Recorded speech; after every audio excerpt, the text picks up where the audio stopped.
Nobody expected Princess Diana to die at such a tragic young age. Of all the things that she, her family, and her fans envisioned for her future, and wishing her a life of finding happiness at last, death was certainly not one of them. She was only 36 years old when she passed away. Just thinking about her and what she could have become is always going to make me feel a lot of sadness.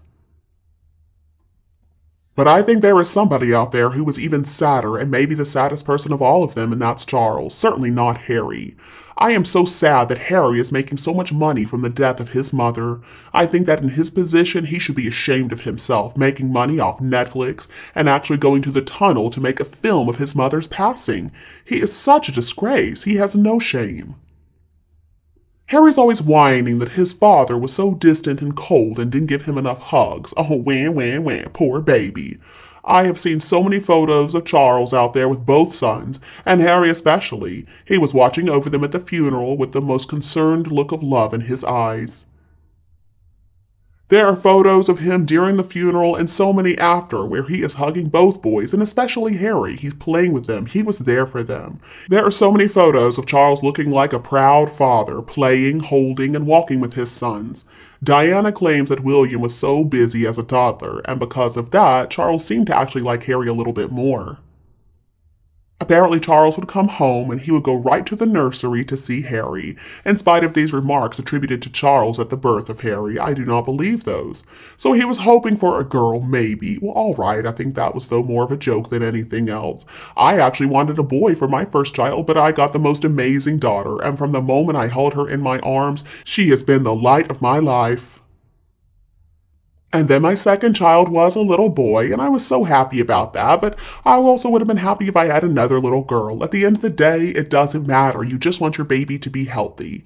And okay, maybe red hair was not Charles's favorite hair color, so what, if that's even true. The thing about it is, you fall in love with your little baby. You don't worry about the color of their hair. When my son was born, he looked like a little old man. He looked like his grandfather. It wasn't really what I was hoping for, but he didn't stay like that, of course. He grew up to be such a handsome man, and he has a great sense of humor, too. But you know what? Even if he had stayed looking like that little old man, I would still love him just the same. At the funeral for Diana, there was a photo taken of Charles holding Harry's hand. It's just precious. They're walking together looking at all the flowers. And there are many other examples out there of photos with Charles with his arms around the boys, and this is all in public. So I don't believe whatsoever in what Harry's saying. It just does not fit with all those candid photos. And I'm sure that it hurt Charles as a father to have to call Harry out because his drug use got so bad, and his public display of explosive rage was getting more and more out of control. Well, I guess Harry didn't appreciate that, and so he just stomped away from his father in the middle of a sentence. And Charles somehow is the problem? I don't think so. The thing is, the way Harry wants things to be is just totally unrealistic. Nobody can live up to his expectations, including himself.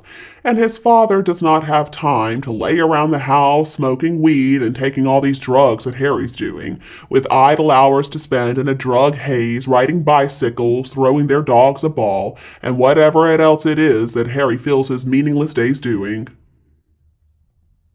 Charles is like most other grown men. He's got responsibilities, he's got a job to do, and that keeps him busy for long hours.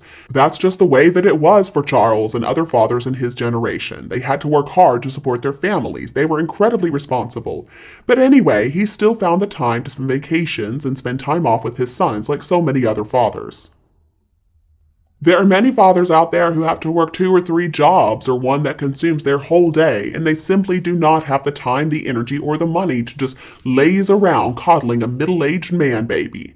Harry has never worked a real job a day in his life, and he's also never had to pay his way from the money he really worked for, so I don't think he would understand the first thing about that.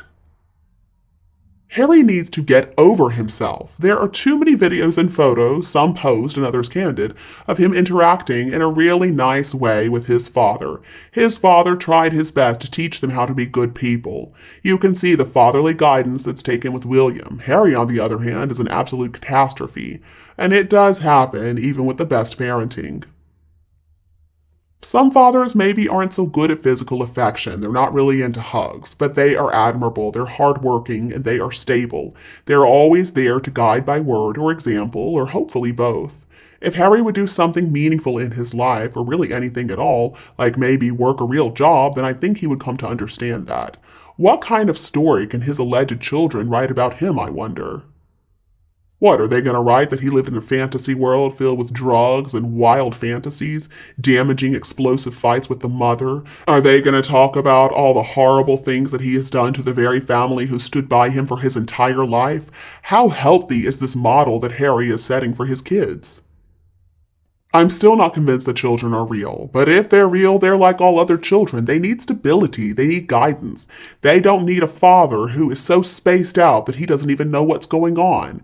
I mean, who shows a lot of erratic behavior, who hates his family one moment and then the next moment was crying for them, telling all kinds of private information that he has no business telling. A father who tells a bunch of lies and at the same time tries to tell the whole world that he wants to reconcile with his family.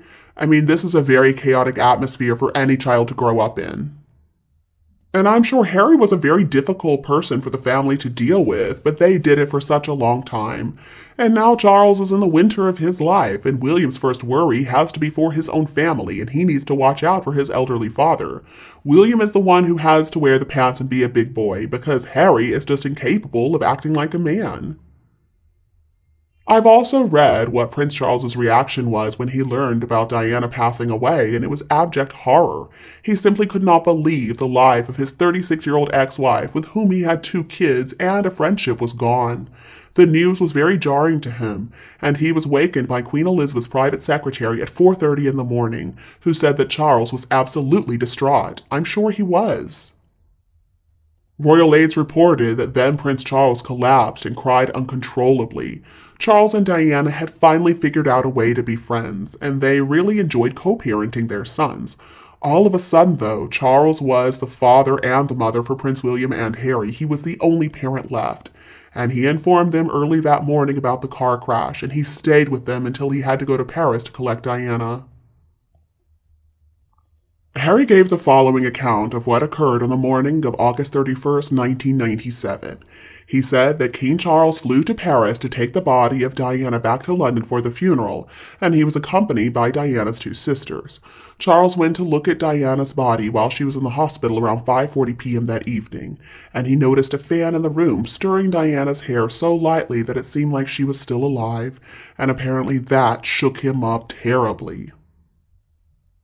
Of course, she wasn't alive, and Charles looked tired beyond his years while he was in Paris that day. Harry was right. Charles was grieving, he was in shock, and the photo just shows how upset he was.